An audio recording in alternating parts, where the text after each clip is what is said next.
Welcome to Poorly Explained. Stay a while and listen.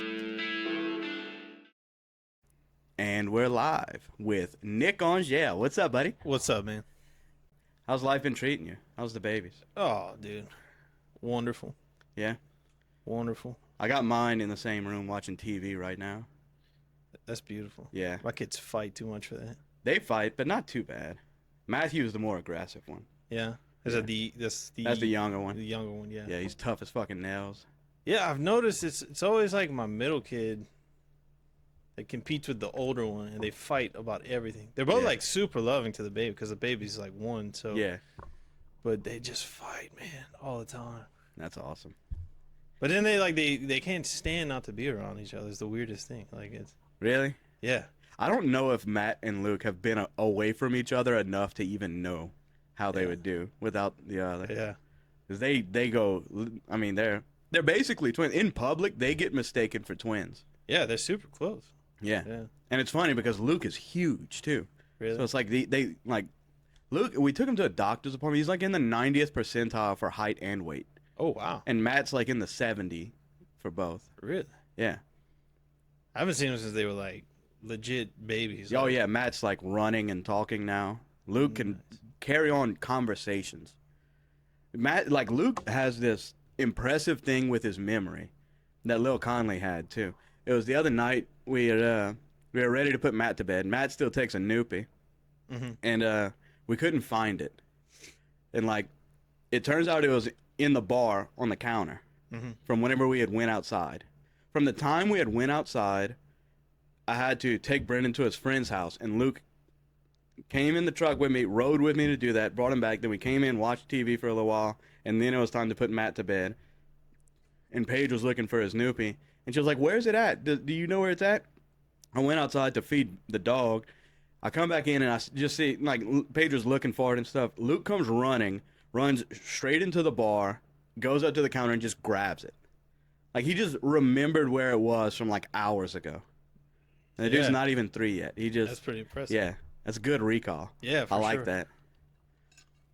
But anyway, enough about that. Let's get into what we're talking about today. The true purpose of Poorly Explained. History. Oh. I got my boy Nick here for history because Colin don't know shit about it. Colin is otherwise indisposed tonight, so this is going to be an audio-only episode. Colin has the camera equipment, and the video quality is going to be improving over the coming weeks, so stay tuned for that. Exciting stuff. So, Nick, what do you know about the Franco-Prussian War? Not a whole lot, dude. Well, boy, let me tell you. It's some good stuff, dude. I got into it because the whole idea is obviously as a history buff, nobody falls in love with history without starting at World War II. Exactly. It's like either Rome or World War II that gets like a dude into history. And so I've listened to a lot of books on World War II, and then it's like, it's kind of fuzzy as to why it really started. Well, World War II not so much because it was obviously just German aggression, but they blame it on the situation the Germans got put in after World War I. Yes. And so I started listening to books about World War I, and that was whenever the start to the war is really fuzzy. And so I kept looking more into that and stuff, and I kept coming to, well, with what happened from the Franco-Prussian War, kind of set the stage for World War I. So it's just kind of like It's more loosely connected to World War I than World War I is to World War II, but you can see it. And then once I started studying it and this one I'm actually reading about, and I've listened to the audiobook of the book that I'm reading through right now, and it's very interesting because it looks like a dress rehearsal for World War I. So in the Franco-Prussian War it's just between, Germany doesn't exist. It's a confederation of German states working together against France. At the end of the Franco-Prussian War, Germany becomes the German Empire. Yeah. And it united with its peoples. World War I kicks off, and most of the fighting is like everybody's involved. It's the World War, but most of the fighting is done with Germany and France. and that's kind of where the disconnection between World War One and Two is, because, as I'm sure you know, the Eastern Front in World War Two was where a lot of the fighting took place. Yeah. I remember in Dan Carlin's Ghost of the Ostfront, he hit a little fact that if World War II was just between Germany and Russia, and it was just who participated in that war, it would still be the biggest war in history. Even if, like, you just take out all the other stuff. So that's crazy. Because of the level of involvement? Yeah. Millions and millions of people. But in World War, the Franco-Prussian War, I'm sorry, is, everybody talks about World War One being like the first war of the new world. Like, of, you know, machine guns, airplanes, that's what and I've like heard. nation states in total war. The blueprint to Armageddon. Yeah. Like, that's kind of how they framed it. Yeah. Like, it was the first time anybody's seen this kind of artillery and everything. It's true. But the Franco-Prussian War is fun because it's like it's similar, but it still held on to some of the old world casus belli, like the reasons for the war. Yeah.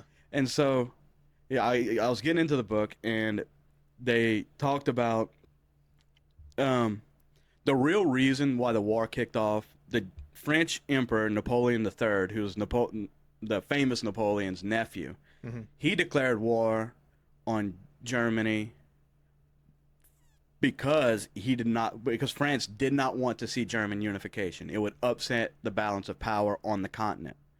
Okay? He used a reasoning of there was some contention on who would take over the Spanish throne. And they didn't know if it was going to be a Habsburg king that would inherit the throne or a Hohenzollern. The Hohenzollern family is Wilhelm. Wilhelm I is the Prussian king at the time, and he's a Hohenzollern. And Wilhelm II is his grandson, I believe, and he becomes the Kaiser Wilhelm that is leading Germany in World War One. Yeah.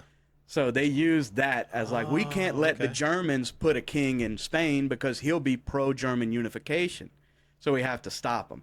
And so whenever they sent the letter to King Wilhelm, he was like, no, fuck that. I can't. You can't do that. You can't be a king and accept somebody saying not to, you know, push your Yeah. you know. You can't be like, all right. Yeah. You can't be like, You got sorry, it. guys. Can't do it. But a lot of people, like this, the book that I'm reading is called Bismarck's War. So Otto Bismarck is like considered the main player in the war. He was the chancellor of Prussia.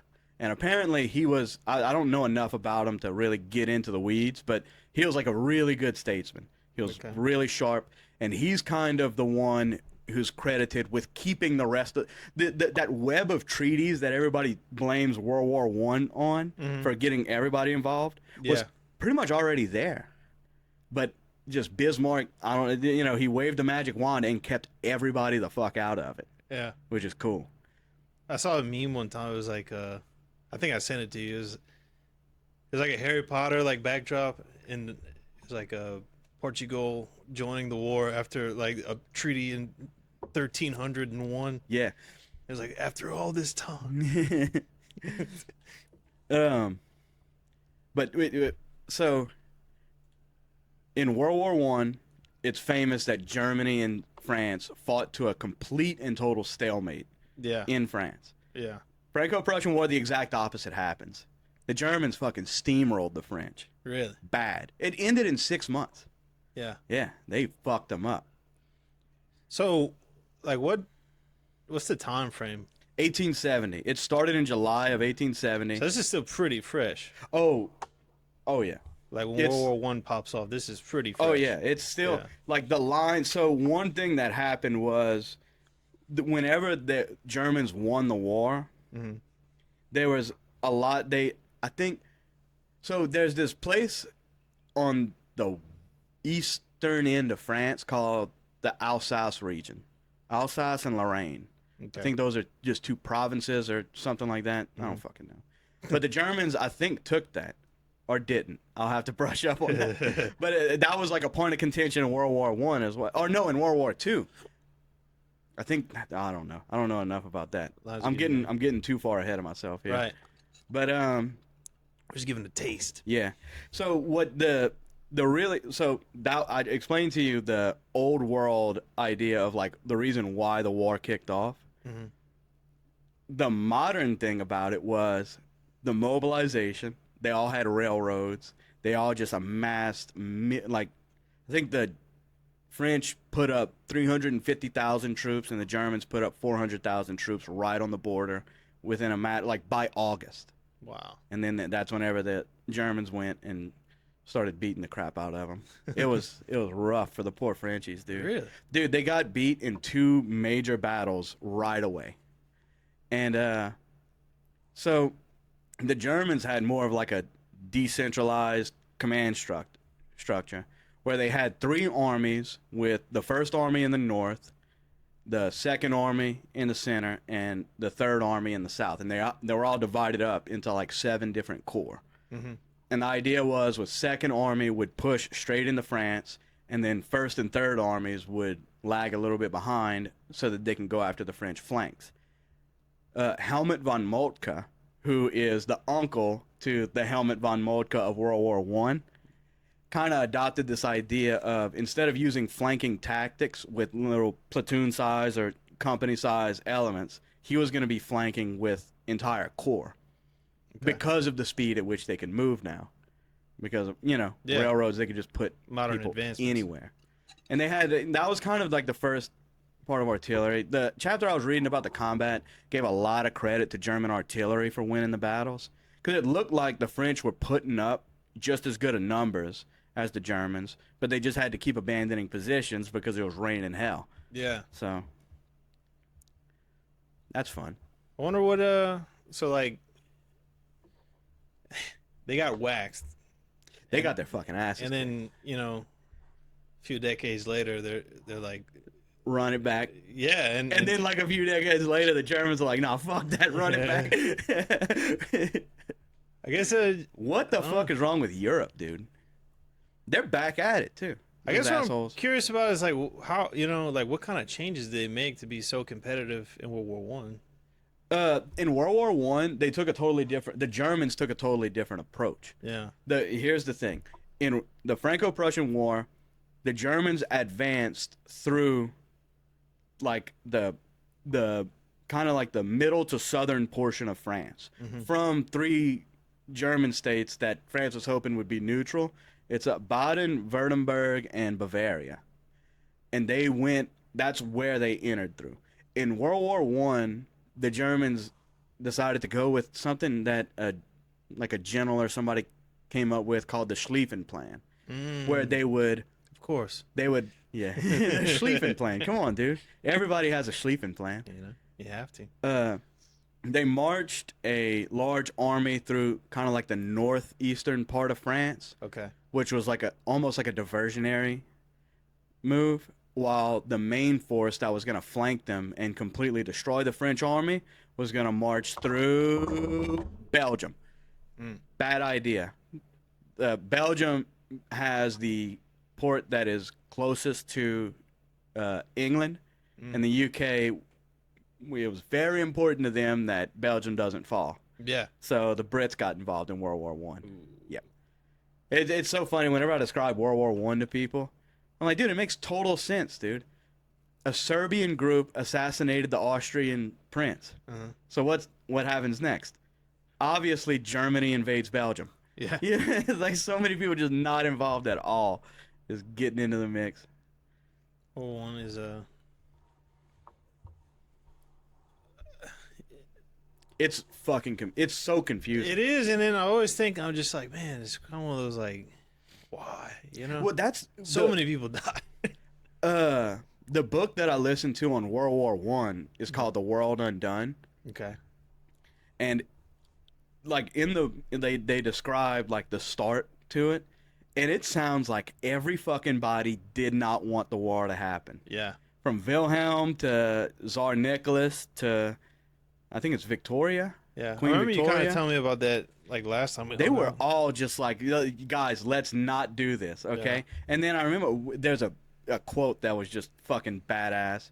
that Wilhelm told Moltke, the good Moltke's nephew, the one that loses the war this time. Moltke, he's like, hey, we're calling it off. We're not going to war. And he's like, Kaiser, the movement of 1,000,000 men can't be improvised. And I'm like, dude, the fucking wheels are already in motion, dude. We're not stopping They're this already train. out there, man. Oh, yeah. I'm level with you, guy. Yeah, I'm sorry, bro. There's nothing we can do. It's like, imagine like robbing a bank, and then like halfway through, the boss is like, "Hey, call it off. We're not doing it." It's like, bro, we got the cash. We're in Belgium. You ever seen that movie Goodfellas? Yeah, no, not You enough never of seen it. Oh, well. I Go don't want ahead. to spoil No, it. well, I'm not gonna watch it. There's a scene where like this one guy gets shot, and then like they're waiting, like Robert De Niro's waiting for a phone call for like good news, and it's just like this old Italian guy. He's like, "It is what it is. Like there's nothing I could do about it." Oh god. Yeah. But I also listened to the book called The Rising Sun, Okay. which is a fucking banger, dude. It's got to be like 40 hours long of just the Japanese version of World War II. And dude, it's the exact same shit. Yeah. Like they came up with the idea for Pearl Harbor, and then to keep it secret, the Japanese fleet that was going to Hawaii turned off all their radios because they didn't want to get their shit intercepted. Like, and then "Call like back." halfway there, the Emperor's like, "Dude, don't fucking do it, dude. Turn around." Nobody heard. That made me unfortunate. Yeah, that's one of the things that I love the most about history is shit like that. Like whenever I'm doing history podcasts, I don't plan on getting into tactics because it's nonsense to me, and it doesn't really. If I can get my hands on some firsthand accounts of like what was going on in the field, like this book has a few of them. They follow a soldier named Lasberg, who was a Bavarian guy, and it talks about a few battles. Whenever I go deep into the book, one day, whenever I finish it, I'll recount it. But the interesting thing to me is that like no one man, no matter how powerful you consider him to be, has any kind of control over history. Like, you could have like all the kings of these nations in 1914 being like, look, we're not doing this. We're not going to war. And it just kicks off anyway. Yeah. Like there's, because there's two different ideas of history that people get into. There's like the great man idea of history where it's like, yes, Julius Caesar is solely responsible for crossing the Rubicon and taking Rome. Right. And then all that stuff. But then you read stuff like that and you would think like, dude, these people are leaders of massive nations and have so much power and control over things. And then it's like what they don't want to happen is exactly what happens anyway. Yeah. So that's the stuff I like to get into. That's what I find interesting. Yeah, that is interesting. Because you don't really like think about those things. Yeah, you and like even today, you think that the president has control over what's happening in the United States and elsewhere. It's like no. Yeah, especially in the United States. Because the United States because is just it's so big and like so wild. So. Well, and also the United States is kind of. Well, it used to be. I'm sure a lot of nations are structured similarly, where they make sure that no one guy has too much power. Checks and balances. Yeah. Well, I like that you get into like the details like that with the books and everything. Because like if you watch a movie about World War II or whatever, I'm just invested in the movie. Yeah. Well, what's good about documentaries that I like is they'll usually have people on that are either experts, and if you're lucky, you'll get some firsthand accounts of guys that are actually on the ground. Yeah. And those are the people that, to me, actually matter. Yeah. I've been doing a lot of, been watching a lot of stuff about, like, the whole, like, global war on terror. Like, that whole... Yeah. Because it's, it's now, I guess it's over, technically, Yeah. I'm not too sure. I mean, it is. It kind of is. Like, the withdrawal, the troops and everything. It's kind of like, okay, when I can kind of sit back and give it, enough time has passed since the start of it to where it's like, oh, wow, it's like 20-some years ago. You could really get those guys are like old now. And stuff, and it's weird, Yeah, it's crazy to think that, like, if I would have joined the military right out of high school, like, if you would have asked me, I'd have been like, no, it's probably almost over. So it's not, Yeah. The military obviously didn't need any help. They were just going after fucking weirdos with AKs out driving trucks in the middle out there. And then, there was another 10 years left. Yeah. Dude, I think about that. I heard one guy is talking about how he, they show up in the middle of the night, and these guys are like sleeping on roofs. It's like 100 and some degrees Yeah. outside. And they show up in the middle of the night with like green eyes, and all of a sudden he's just upon these guys like with AKs sleeping, and so he's like, I might as well have been an alien. Like, you know what I mean? That's what's weird. It's like, it makes me wonder, like, it's weird. I'm not an expert in this, so I wouldn't even fucking know the difference. But like, it makes me wonder if we're outfitted right now, America, to fight a conventional war, or if we've shaped our equipment and tactics to, I think about this all the time. just fighting less. Because you hear about these people, like in Ukraine, dude. You saw that they got so good at jamming fucking drones that now they just coil up kilometers of fiber optic cables onto drones and just send them out.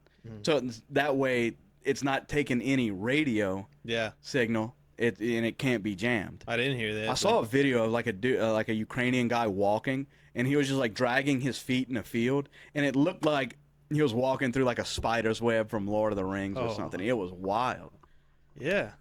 Well, it's crazy. Like, they're in straight up like trench warfare in some places. Like, as advanced as things are, it's just like dudes in pits still shooting at each other. Like, they'll run in and. I think I talked about this last week where it was like, fucking, what was it? 13 years ago or something along that line, Call of Duty Black Ops 2 came out, and it was supposed to be based on 2025. Yeah. And it had all this crazy tech that you're expecting. Like jetpacks and stuff? Yeah, and then you fast forward to 2025 and we actually have a, it's like those with RC cars and drones and stuff. And it's like, dude, they're just running around in trenches with drones. Yeah. So it's like, it hasn't changed. Yeah. It's changed. The delivery system's changed. War never changed. Yeah, I know. Yeah. Fallout. But to what you were saying, like, I think about it all the time too. It's like we spent 20-some years on just like counterterrorism. Yeah. But it seemed like they were doing. I mean, the soldiers were obviously fighting a war, but at some point, in some stages, it looked like police work, like high. Yeah. Really violent police work. From what I gather, it was kind of like, I'm just poorly explaining, but that's the name of the game. It seemed like initially it was like kind of conventional, like like Marines would come in, kick in door by door, and like tanks and all like that Fallujah. stuff. Yeah, because it was like 2 battles of Fallujah. Like, there was one, and there was a second one in like 2004 or something. I'm not sure. I only knew about the one in 2004. I think there was, I could be wrong, but I think there was 2. Anyway, but then like kind of towards like when we were in high school, like graduating high school, it's almost like that was like over, and it's just like these like special forces dudes like just showing up in the middle of the night, like wrapping dudes up and like, so it was almost more of, like you said, like more like a maintenance thing. Like they're just like checking off terrorists and stuff. Yeah, it's weird because it makes you wonder. It's like, why'd we even leave? And just make that the training ground. Because they weren't killing. I mean, wasn't it like for 18 months before we left, nobody got killed in Afghanistan? Yeah, I think so. Dude, just go train dudes out there. Yeah, it was like Dune. Something different happened in that time frame, though. I think. Yeah. I think. Like what? I don't know. Like a different administration. Like an election got stolen. Whoa. Wow. So yeah, I don't know. I think about it all the time too. Like, I guess I don't know how often we test our stuff. Like all these like warships and everything. I have to assume they're playing war games and all that stuff. Yeah, they got. I fucking hope to God. I always hear they're doing like joint training missions with like South Korea. You still been listening to Sean Ryan? Not so much lately, bro. The dude he had on today was talking about the capacity to build ships between America and China. Oh yeah, they're outdoing us 240 to 1. Who was with it? Total tonnage. I don't. I'd have to look. It was like a retired SEAL guy. I got you. Who's opening up a defense contracting company. Not like contracting for like Blackwater type shit. Like more like tech. Dino Mavroukas. Yeah, because I've heard someone talk about this before. Because they like anybody who makes ships in China has to be like up to military standard. Well, I don't think that's the point. I think what it is you can build naval ships to the degree that the military needs them. But whenever a war kicks off, you just want total tonnage hitting the water. Yeah. Like in World War II, we were building like dozens of aircraft carriers a year, you know? And now it takes like freaking $15 billion and a decade to put one out. Now they're really nice. They're some high-class vessels. But if 2 of them get blown up, we can't wait 20 years. Yeah. You know. I heard another dude on Sean Ryan. He's another defense guy.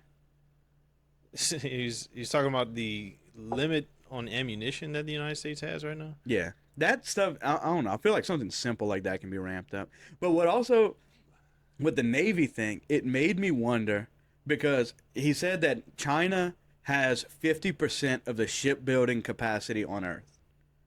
Okay? But that's, and you know, the oceans have always been important in warfare. What we haven't ran into yet is a war where space is a big deal. Yeah. And I want to say SpaceX holds like 90% of, you know, capacity to enter orbit, which is pretty tight. Oh, yeah. We might be playing a totally different game. Yeah. So hopefully that you guys are matters living a in lot. the past. Yeah. We'll blow you up from fucking We space. got like laser beams. And shit. I'd love to know if they have anything secret. Because, dude, you ever looked into Desert Storm? Like what we did with the Iraqis? Like, we went into Desert Storm worried that Saddam would launch chemical weapons, and they were like, dude, we're expecting 40,000 casualties in the first couple days. And then, you know, that was what we were that's what the military was telling the media. And then all of a sudden, they're like, oh, but we also have a couple things that we haven't told anything about. Did you know, guys, that stealth aircraft exist? So Saddam woke up one morning and his Air Force was just gone. Yeah. They're like, what happened? And they're like, what? Did you see him on the radars? They're like, no, we didn't see shit. And then he had like this elite tank battalion, because apparently navigating the desert, not super easy. You know, everything looks the exact same. And the U.S. was like, yeah, guess what else we got, bitches? GPS. Yeah. We just beat the fuck out of them with just those 2 things. And now that, like, I mean, stealth aircraft isn't commercial at all, but dude, now everybody has GPS, even on their phone. Yeah. I wonder if, I hope to God we have an ace up our sleeve like that right now. Well, I'm scared we don't. You always hear about all these trillions of dollars going missing and stuff, and I'm like, nice. Yeah. Yeah, we got something going on. Good. There's something going on. There is a bright side to that. Yeah. It might be something badass. I'm sure most of it went to, like, you know, people's pockets, but a good portion. 50% of it got stolen. The other half is... There's lasers. Yeah, we have Transformers. Oh, yeah. Optimus Prime is up there waiting. Yeah. No, that's Japan's prerogative. I'm not going to take that from the boys. What if war kicks off in Japan just like... Dude, what if Japan... I've always said that, dude. Like, Japan still, like, holds to the treaty that they signed from World War II, where they just have a defense military. They don't do... Yeah. Like, dude, let the dogs off the leash, dude. Let them go nuts again, dude. You don't want that, bro. Let expansionist Japan back out. Because, boy, whenever they unleashed... Because they were, like, completely isolated up until, like, the mid-19th century. Yeah. And they're like, oh, shit, dude. Everybody else has all this cool stuff. We're going to make the coolest stuff, and we're going to attack the biggest... Japan came out of isolation and immediately attacked China, Russia, and America. In that order. Yeah. You got to just go for it, man. Yeah. Swing above Let the it weight rip. class. I was reading up recently about Japan and, like, when they made that transition between, like, the samurai culture and then, like, the modern imperial Japan that, like, was attacking all these people and stuff. It was pretty interesting. Yeah, it sounds like they kind of embellished the samurai spirit a little bit. What you mean? I think that's kind of what they say. It's like they put on all these virtues of the samurai that didn't really exist. They kind of, like, perverted it a little bit. Like, Which is cool. I mean, it's a good idea. If you want some Yeah. dudes who are like, I'm not going to give up until 1972. yeah, they probably, Yeah, that's what you teach them. but it's kind of like the like I don't know that the samurai would be down with like bombing Pearl Harbor. Like, you know what I'm saying? Yeah. I think they were more like no, you have to look them in the eye. Like, I think they got like to their own detriment. Like, Yeah, they too kinda- honorable sometimes. Like they like it's kind of like the whole, like the Revolutionary War. Like, we started like doing guerrilla tactics and stuff, Yeah. and it was like, what? You're not just gonna stand here and let me Yeah. shoot you? I think it was that kind of Yeah. like, wait, no.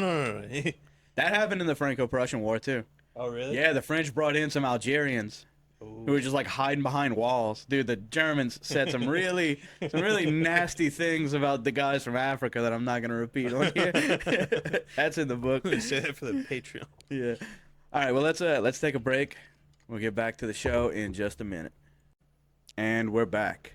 What's up? Yeah. So we were talking about Japan, World War II, all that fun stuff. You said you've been watching a bunch of stuff on the GWAT. Mm-hmm. What you been into? What you got? You got some good documentaries or? No, mostly like podcasts and Wikipedia. Really? Yeah, dude, I read Wikipedia nonstop now. Oh, dude, librarians must fucking hate your guts. Yeah. Dude, you ever heard of the Fat Electrician on YouTube? I might have. Check him out. He's really good. He has a bunch of stuff from GWAT. I think he's a GWAT vet. Okay. But it's not all GWAT, but he has a bunch of really good videos. He's very entertaining. Yeah. He kind of does like history, but with like he makes jokes in it. He's a very funny guy. He's cool as shit. I like him. The Fat Electrician. Yep, and that's the name. Yeah. I It'll dig come it up. because it's like with the modern times going on, like it really shaped a lot of what's happening now. You know, Yeah. kind of like World War II shaped. Yeah, I know you're a little bit younger than me, but do you remember 9/11? Yeah. Where were you? What were you doing? I was in the second or third grade. Okay, so I'm not. I thought I was older than you than that. I was in 4th grade. You're in fourth. Yeah. Yeah. You're probably like. how I'm old? 33. Yeah, I'm 30. Okay, yeah. Yeah. I didn't fail. I never failed a grade. Yeah. So- Well, I'm like, my birthday's in July, so I was always like Yeah. younger in older grades. You know what I mean? And my birthday's in December, so I was really Yeah. old. Yeah. I turned 18 my senior year. But anyway, I remember at 9/11, I went to a Catholic school, so we were in religion class, and there was a nun teaching. And I remember our teacher came in, Miss Donna Mixon. She opened the door and she was like, "Sister Lucy, come see." Yeah. And she came. They walked out and they were gone for like a few minutes. And then the class ended, and the nun didn't even show back up. Miss Donna walked in the class, and so this must have been 9:30, and this is Central Time, so it would have been 10:30 in New York. Mhm. And she was like, "Hey guys, we just saw on the news that we're being attacked." Like some Yeah. people, but she kind of explained how you would explain it to 4th graders Yeah. and stuff. And I remember, dude, I thought about it all day. And, like it was just on my mind. And I remember my mom came and picked me up from school, and we were in the truck riding back to the house. And I was asking her questions. She was kind of explaining like what they knew so far. And I remember I'm a little 4th grader. And I was like, man, it's too bad there's not like a Superman Yeah. who could go and help. Right. I was really bummed out about it. And we got home, and I got to watch the towers fall on the news. They played that non-fucking dude. stop. And dude, to my dad's credit, my dad has been plugged in all of my life.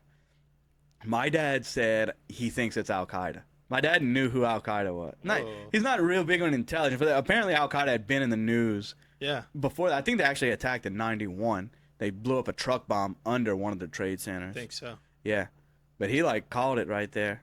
And I was Yeah. like, dang. To me, to a 4th grader, he's a prophet. Yeah, He's- I remember my dad would always say stuff like just passing by. He'd be like, "Yeah, Saddam Hussein's gonna blow the place up." But it'd be like a propane facility or something. And like, the older I Bruce got, Hardy. I talk to my brother sometimes too. I'm like, poor Saddam, like never like really was a terrorist or anything, you know? Like No, I think he just like did bad stuff around I think the his beef area. between Bush and Saddam was like, for one, his dad was president during Desert Storm. Yeah. And then When you were talking about the Franco-Prussian War being like you know, it's kind of just like bad blood that spilled Yeah. over back. That's kind of what I was thinking about when you talk about it. It's like, it's kind of like that, you know? Yeah, that's exactly what happened because I think they wanted to go after Saddam after Yeah. Desert Storm, but they decided like, it's not really, you know, it would Right. upset some people. But then the Twin Towers got blown up. And they're We like, went to Afghanistan and we were like, everybody could get it. It's almost like Saddam was like in a crowd of people wearing sunglasses and a fake mustache, even though he had a real mustache. And it was like, Yeah. and so I was like, and that guy. Yeah. They were like- Yeah. and they went and pulled him out of a bunker and hung him. Yeah, that's the kind of like I've been trying to understand how that all connected, and I just really can't. No. I just really can't.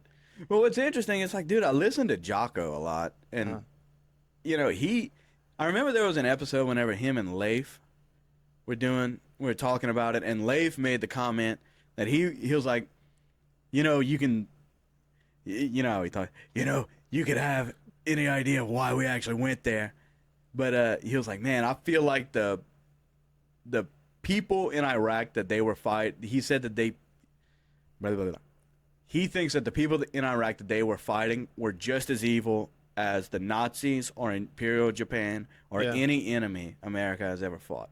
So that's interesting. It's like, well, and, you know, you can say we lost the war with our shitty, you know, retreat out of Afghanistan. Not really a retreat, our withdrawal from Afghanistan. Yeah, we and just left. we tried to, you know, we blew a bunch of shit up in Iraq, and then we tried to rebuild it and stuff.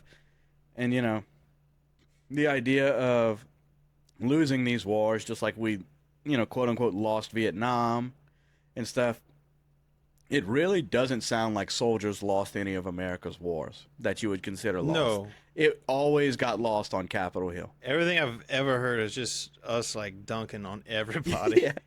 Like continue like for 20 years. Yeah. They just like destroyed these guys. Yeah. And then the people And in they're just DC like, okay, were it's just time to go. Yeah. It's like, all right. They fucked it up. Yeah.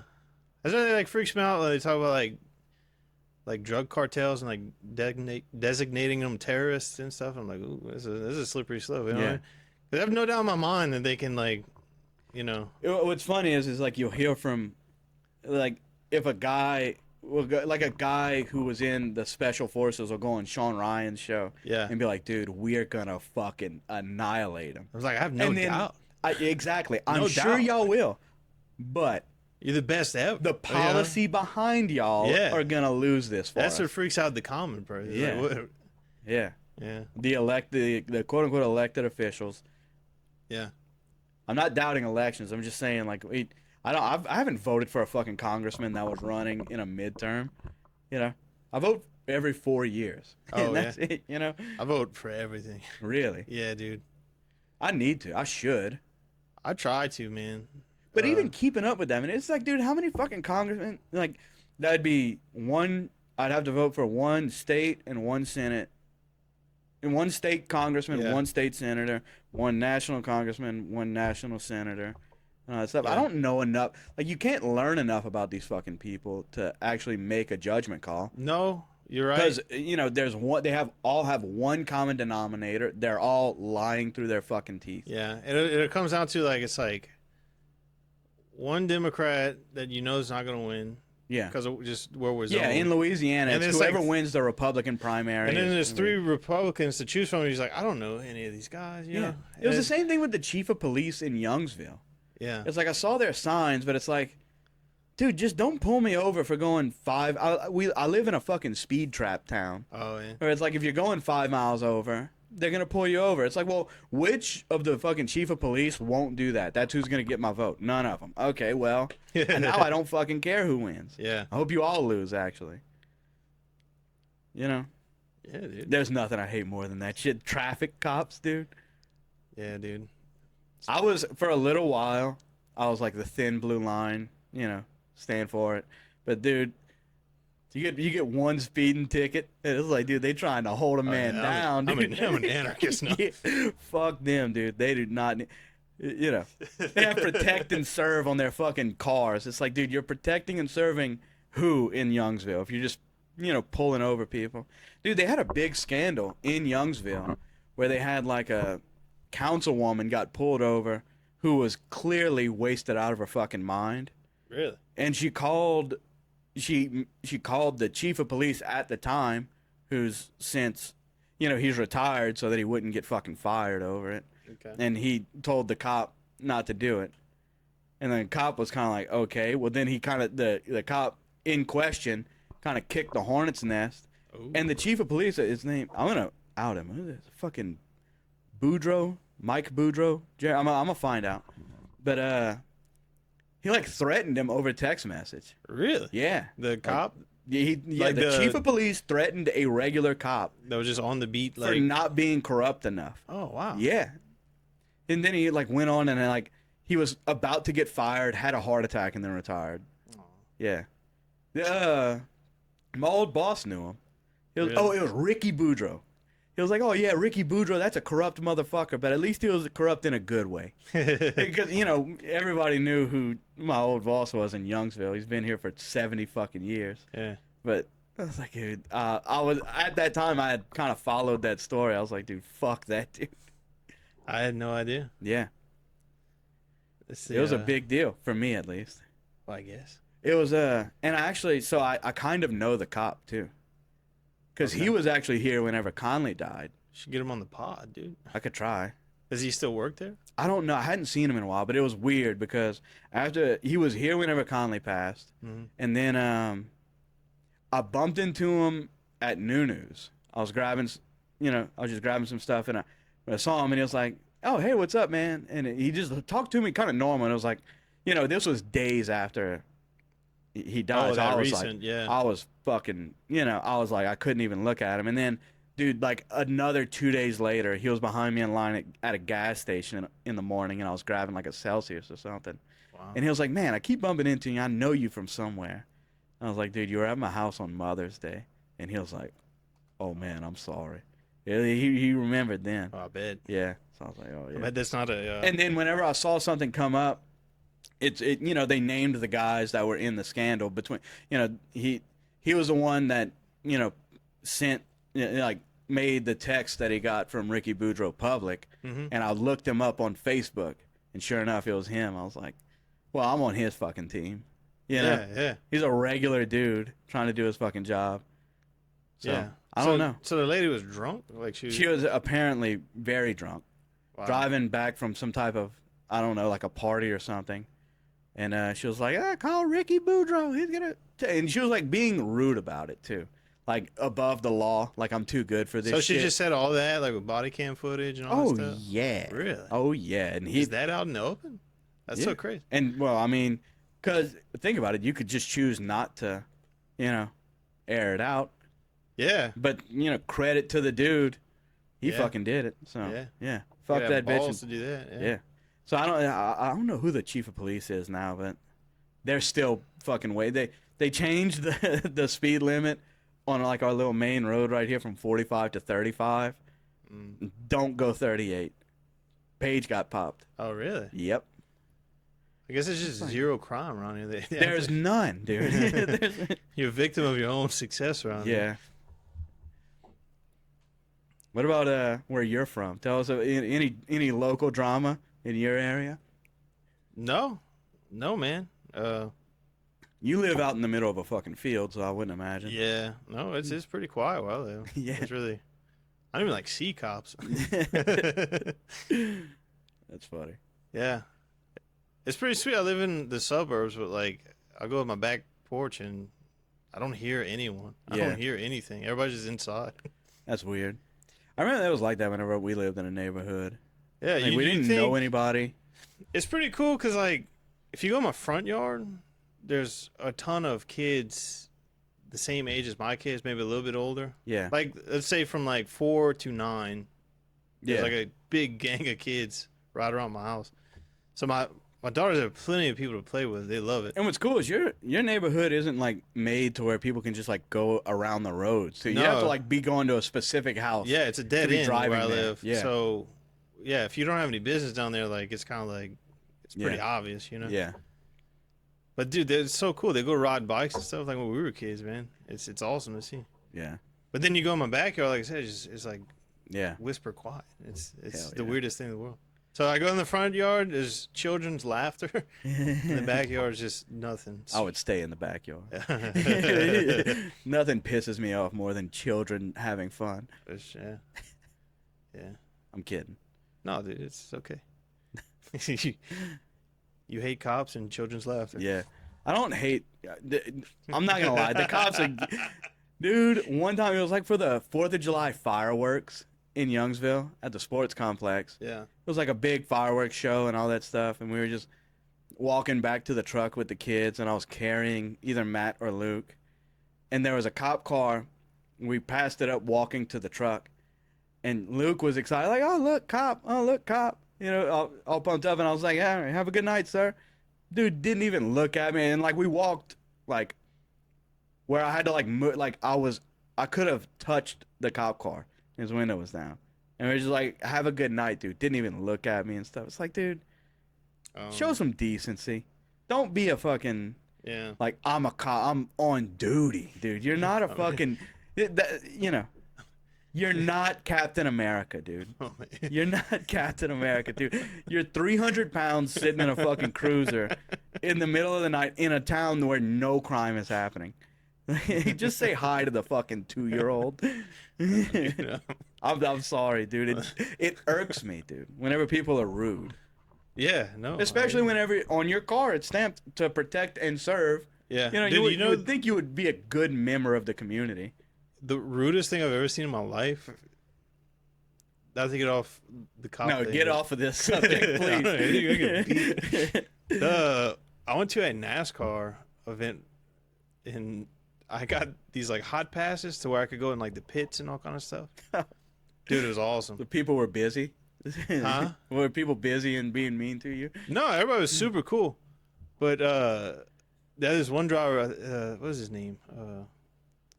I forget his name, but he's like really well known. I think he ended up like killing a guy or something recently, like in the last several years. Anyway, and the race is about to start, and they had this like kid, and I don't know if he's like a Make-A-Wish kid or something, but like, dude, he's decked out in this dude's gear, right? Hell yeah. Like I'm talking, he's got like 2 lunch boxes, shirts, like he's just a big fan. He goes up to the dude, and the guy would not even look at him. Oh, man. no. I felt so bad, but then I looked over. Shout out to Dale Earnhardt Jr. He was anybody and everybody, dude. He was loving making people's day. So hell yeah. I got Jeff Gordon's autograph in a bathroom. It was what? Yeah, dude. He signed your chest. No, they gave us like this free hat. It was it said like Bojangles on it or something. Yeah. Yeah, it was a cool time. But I can't remember that guy's name. I would call him out, but Yeah. I mean, I think he retired now. Anyway, What a loser. but I just remember sitting there. I was like, dude, this dude's probably worth $100 million. Yeah. He's been racing for like 20 years. Yeah. It's the coolest job in the world. He's a race car driver. And your car's turned off. You're not doing anything. No, they were just like talking.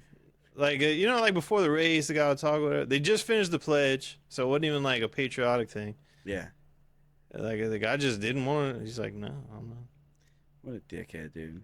Yeah, Something like, about come on. people that spend their life, that earn their careers behind the wheel. Yeah. Well, I just think about it. I'm like, dude, don't forget what got you here, man. You know what I mean? It's like this kid. You obviously meant something to him, you know. Yeah. But I guess there's that old saying, don't meet your heroes or whatever. But True. I guess it's one. Your hero was that fat cop. No, I'm gonna end up meeting Dustin Poirier, and he's just gonna kick my ass out of it. What? Yeah, Dude, you ever worry about that? Like UFC dudes, like if you meet them, and they're just like hyper aggressive. I've never met. I've never met Dustin. I've met Dustin once, and it was in a place where I couldn't seems have cool. He was very nice. It's to me. mostly those Brazilian dudes. Like, was that? Do we always with the cowboy? Alex Oliveira. That's what I'm saying. That dude looks scary. Oh dude. yeah, dude. He looks like he's driving. He drove a '91 Ford F-150 to the fights, dude. Oh yeah. I definitely see him in the like mountains. I don't know. I feel like he'd be the nicest dude. I don't know. I'm not saying they wouldn't be nice initially, but I feel like I'm trying to think of which UFC fighter would be a total dickhead to meet. I would just be And concerned. honestly, the only answer I can come up with is I bet John Jones is a fucking problem if you meet him in public. My concern is the language barrier that I would have with some of these Brazilian True. guys. And then Yeah. like I'd say something, they'd be like, what? Yeah. Yeah, like no, I'm joking. Like, Yeah. Like whenever Dustin Poirier accidentally called Islam a motherfucker. yeah, dude. It's like, what? What'd you say to me? I've seen It's that. Like, So- it'd be like Islam. He didn't mean it literally. I had no idea, but apparently that's like strictly an American thing. I've seen it happens in boxing all the time. Like with those Mexican guys. Like Yeah. Canelo Alvarez was like mad at Caleb Plant about the same exact scenario. Really? He's like, you don't talk about my mother. Yeah, it's He's like, so after the fight, he's like, dude, it's a figure of speech. Yeah, man, I don't- We say it all the He's time. like, I wouldn't talk about you. He's like, it's okay. We're brothers. Like Yeah. he kept saying. After he beat his ass. Oh yeah. Yeah. Do you keep up with boxing at all? Not even a little. Okay. No. If you ever want to give it a shot, now's a good time. Like Really? it's a good age of boxing. There's a lot of good fighters. Man, the UFC has fallen the fuck off. Recently. Dude, yeah. I heard people talking about I haven't watched UFC in a little bit, but I've heard a lot of people talking about it like online and stuff. Well, there's just no. So I've been looking at the cards, I'm like, man, it is kind of whack now. Yeah. I mean, they got my two favorite fighters fighting next month, so that's gonna be painful. Oh yeah. Dustin and Max. Yeah. Dustin, his retirement fight. Max Holloway. Max seems like a cool ass dude. One reason he's my second favorite. Another reason we have the exact same birthday. Oh Him really? and I. Yeah, born on the same day, same year, everything. So I always know how old he is. They're the same age, like Yes. everything. Yeah. December Nice, 4, dude. 91. Same time. Yeah, probably. Time zone difference. I'll have to figure out what time he was born. I have no idea what time I was born. But whatever time it was for him, it was the same for me. I don't know. We're down to the minute. Would you? When I think about you, I think about a fighting spirit. Like, Yeah. So it makes sense. Yeah, I mean, it just shows, I'm born the year of the dragon. Yeah. There was two. I mean, you could either be a star in the UFC or some fucking idiot. You're a famous podcaster, bro. Yeah, famous, super famous. This one's going viral, I'm sure. I think so. Oh yeah, definitely. I can feel it. In the This air. is the one. Yeah, So I'm gonna go buy a scratch off and be like, this is the one. yeah. Free ticket. I'm quitting my job. Yeah. Yeah. Yeah, man. So what you think is gonna happen with John Jones? You think he's done? I think he is. I don't even know if it's worth even thinking about. I quit thinking about it because I want to see him and Aspinall fight. Because Aspinall is a big dude, Yeah. you know, and he seems pretty fucking dangerous. He hasn't really fought any long fights. That's the. But I thought the exact same thing that's about the Cyril appeal. Gahn, and we saw how that went. Yeah. I So- kind of saw that one coming. Yeah. Like, I'm not one of those dudes that's like, oh, John Jones needs to fucking fight him and all this. It's like, dude, John Jones can do whatever the fuck John Jones wants to do. Yeah. You know, there's, Yeah. you can't say that, oh, he's ducking whenever it's like he's never really turned down a fight. Yeah. I've seen him You do know. ridiculous things for the last 20 years, and like, Yeah, nothing, just, I mean, you can't be surprised by the guy at this point. Yeah. Yeah. I mean, what if he takes the fight and then, you know, runs over somebody in traffic and Yeah. flees the scene? You know, those two things are just as possible. you know what bothers me, dude? What? When people run people over in traffic. No, when like so. I'm not taking anything away from like Khabib and those dudes, but it's like a weird disconnect between like that. I guess like the greatest of all time generation of like Anderson Silva, GSP, John Jones. Like, dude, they defended their titles like so many times. Yeah. And now it's like oh, he won the lightweight champion. He's the GOAT. Like, Yeah. so what? And another thing that I don't love is how quick, and I mean, Ilia Topuria is case in point, but it's happened a lot more than that, of just like you win the belt and you're immediately calling out Yeah. the next division's Yeah. champion. It's like, dude, and you know what? Conor McGregor actually kind of kicked that off for Oh, he everybody. did, yeah. Because he beat out Jose Aldo, and then immediately went and fought Eddie Alvarez. Did he immediately fight, or did he fight Nate Diaz? I think he fought Nate Diaz twice. Yeah, you're right. Yeah, Then you came got to be back, right because yeah. after Alvarez, he fought Floyd, and then Habib, Yeah. then Cerrone, then Dustin Yeah. twice. So I think he took like an excursion Yeah. to 170. Fought, dude. No, they fought at lightweight. No, they fought 170. Oh, Cerrone? No. No, no, no. No, no, no. Cerrone, No, he they fought fought. Nate Diaz at 170. I don't think so. Yeah, twice. Twice? I'm Googling it. Check it out. He doesn't. But believe yeah, it. it's like, dude. But I do like what Dana's doing with making Ilya vacate the featherweight. Yeah, belt. I think it's time to start doing that. Yeah, you can't just have double champs all over the fucking place. But it's kind of like watered down at this point. You know?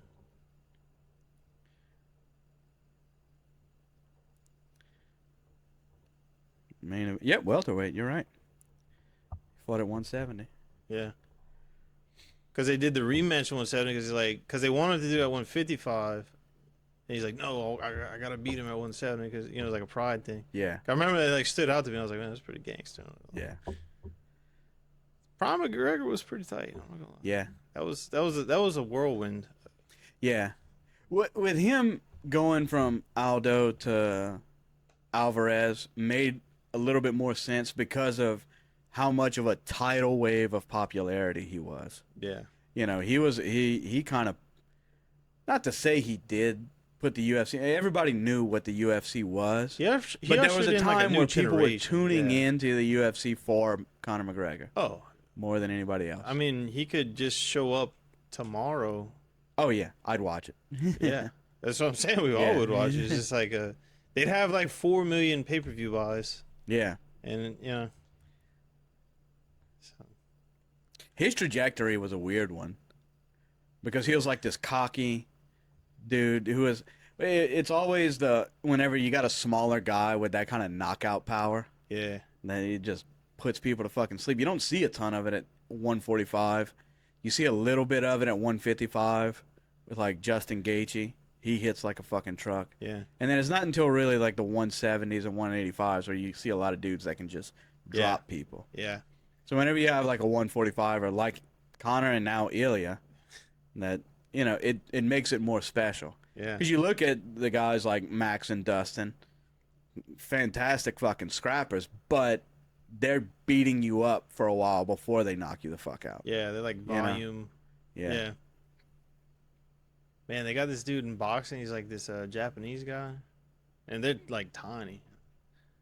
I say they're like 120 or something. Yeah. It's just freaky, the knockout power this dude possesses. Really? It's almost like it's fun. It's funny to watch. Like this little dude is just like destroying these guys, man. Forget his name. I think his name is like something Inoue. I think they call him the Inoue? monster. You better get out the way. Yeah. You in the way, boy. It's pretty impressive. Steaming right along. Yeah. Come on, we got 3 more. Let's try to do 5 more minutes. 5 more minutes. Okay. Okay. I could do it. I'll last. Dude, I've been watching Netflix a little bit lately. Dude. I've been finding some good stuff in there. There's this show, it came out in 2021 called Bad Sport. Okay. And it just goes over like scandals in different sports and stuff. They had one with like a college basketball team where there was dudes shaving points and stuff. And one of the episodes was this guy who was in the What year was that? The basketball one yeah, a long time ago. like in the 80s. Yeah, 70s, something like 80s? that. I think I get like real big into like American Mafia stuff. It wasn't mafia. It was just like a dude Okay. who was betting a lot of money against Arizona State, Okay. and he had like their star player, and they got okay. caught, and he didn't make it to the NBA, all kind of shit. But there was one that was just, it was so funny to me. This dude was real big into like horse riding, like the equestrian stuff where they like hop over fences and shit. Oh. And so what he would do was he would go and like if this horse was kind of like on the downturn of its career, they'd have like huge fucking insurance policies on the horse, Yeah. and they would get him to go and kill the horse for the insurance. Yeah. And the way he'd have to do it would be he would he took like an extension cord and did one end on like, and he connected it to like a fucking jumper cable. Then one end on the horse's ear and the other end on the horse's ass, and it would fuck up its guts to where that if a doctor didn't notice the burn marks on its asshole, they would think that it died of colic Oh, and stuff. how you even figured that out? Like, I don't know. Well, he was saying you that have to be an evil genius to he plot like against ran a away horse. from home and stopped at like a little equestrian. And don't think rodeo. This is like super, Yeah, you it's know, high end. ritzy people. Yeah. And he just started grooming for a guy, and then he went and worked for this lawyer dude. And so, he was with the lawyer. The lawyer was like, had his daughter in the equestrian stuff, and he bought like a $250,000 horse for his daughter. And then the daughter was like, and my mom, she was a nice lady when she wasn't drinking, but she drank every night. And so the lawyer called him in. He was like, hey, dude, my family's going on the road to do the horse riding shit, and you're going to go with them and watch the girls. I'm staying here and working. So while he was out on the road, the wife got drunk one day and started banging him. He was like 19 years old. Oh wow. So he was banging this dude's wife. And then he got arrested for pulling a gun on somebody at a bar. And he got out of jail. He went back to town, and he was still working for the dude. The dude called him up one day, and he was like, hey, bro, I'm getting a divorce. He was like, did you bang my wife? He was like, no. He was like, all right, cool. Well, I need all the money I can get for the divorce, and I can sell this horse for 125, but I got it for like 250 on insurance. Oh. And he showed him how to kill the horse. And so he did. And then it cut to the daughter, and she was like crying and stuff. And he was like, this guy he ruined my family. And I was just thinking how funny it is. This guy, from her point of view, they just some fucking bum showed up on their ranch one day, banged her mom, and killed her favorite horse, and then left. It's so good. You got to be a psycho to kill a horse, dude. Well, I was just saying, I was like, You got to be out of your who fucking invented mind. this? Like, The lawyer showed him how to do it. this is like a legit According to him. method, though. That's what I'm saying. Like, who Yeah. started this? Like, I don't know. Somebody figured it out. Did he just make it up? Is this just like no? This is how you kill horses. Yeah, this to is make how it you look like an get accident. Everybody knows that. you know? Yeah. Like, how far back does this go? This was fuck, I don't even know the time frame of this one Yeah. either. But I don't know. I just thought it was very funny that this lady who was, I mean, she's like in her 40s or 50s now. She was older now. Yeah. She was just like crying. Like some fucking bum showed up and did that. Just ruined her whole life. Fucked her mom and then killed her favorite horse. His name was like Henry the Hawk or something like that. Oh, They just man. fucking zapped his ass. That's messed up. And the dude was bummed out about it. He was like, yeah, I was a real piece. The dude was very apologetic at this point. But it's like, dude, you got to be out of your fucking mind to just walk into a stable and just give a horse the electric chair, dude. I don't know. Then they had one family who they were catching on to this dude zapping all the horses around the country. And so the lady was like, they're on to y'all. So this one, he's already been treated for colic, which is what zapping him would make the vet think it is. So you can't do that. You have to break its leg. Oh. And so he was like, dude, I didn't have the heart to do it. So he just got like some poor black guy that he knew from grooming horses who was addicted to crack, believe it or not. Okay. And he went and convinced that guy to break the horse's leg with a crowbar. Oh wow. Dude. He was the guy. They interviewed him too. He was very upset about having done it.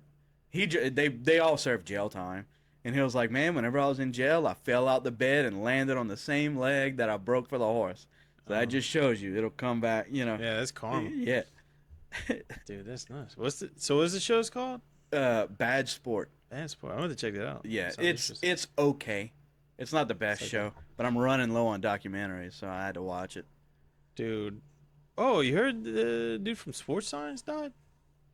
No. You remember Sports Science? I From, remember, back in the dude. day? I only know about sports science because one of my high school teachers was on that. His Really? name was Kirby Roy. He was famous for doing like a certain martial art where he can get kicked in the nuts. Oh, out of his yeah, mind. dude. You Yeah. told me about that. Yeah, he had like a kickboxer, Yeah. and just like smash his nuts, and I he was like, remember "Oh, that that was a strong kick." Yeah. That was some Cajun dude. He ended up teaching us in high school. So that shows you, if you get on sports science, you're set. You know, it's kind of weird. Like as far as martial arts goes, it's like there are some weird martial arts. Yeah. Like I how don't did know they how find that practical so it is. beneficial? Like they're Yeah. like, look, we're not gonna train how to fight. Anything. You're not going to know how to fight worth a shit, but if somebody kicks you on the nuts, you're going to be fine. Do you imagine how many purses you could steal? Yeah, that's my purse. Yeah, it's just like it's like you're indestructible. Yeah. The only guy that could beat Bobby Hill. Dude, they're making a new King I of the saw Hill, it. saw that? It was like Bobby was all grown up and Yeah. stuff. Yeah. I'm probably gonna check that out. I'm a big Yeah. fan. Well, we're going to check that out another day. It's time to put this podcast to an end. Bye-bye. Bye.